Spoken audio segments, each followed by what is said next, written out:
Right, my colleague Yash Jain is now joining us from Pedder Road. Yash, good morning. What's the mood on ground like?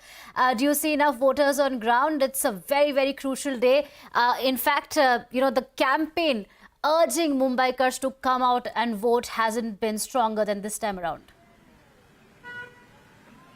Well, absolutely, Archana. So Maharashtra has, of course, been a state which has gone through a fair bit of political volatility in the recent past. And, it'll be very interesting to see as these 13 constituencies in Maharashtra, including 6 in the city of Mumbai, go for polling today. Mumbai is a very interesting place, which we've seen in the recent past. Of course, Union Minister Piyush Goyal is one of the key contenders from BJP here in Mumbai. Along with him, Ujjwal Nikam would be an interesting candidate to watch out for. Eknath Shinde's son, Shrikant Shinde, also an important candidate as far as the polling is concerned. On the other side, we have Arvind Sawant, an interesting candidate from the Uddhav Balasaheb Thackeray camp, who would be a contender as far as today's polling is concerned.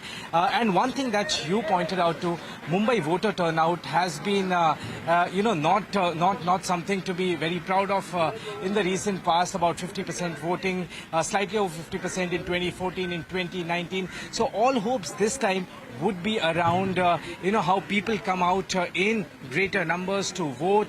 The percentage of voter turnout increases this time around. As far as the morning voter turnout is concerned, it's not been very great as far as the polling station at Pedder Road that we are standing at. A few key VIP, voters did turn up in the morning. But since then, it's been quite dull in that sense. All hopes would be that in the second half, more people come out and vote for their candidates. The issues, of course, for the city of Mumbai have been two important. One is civic planning, which of course comes up every elections, and the second one is infrastructure development. Of course, the city is going through a major infrastructure development in the recent past. Continuity in that pace would be something that Mumbaikars would watch out for. All right, thank you, Yash, for getting us that update.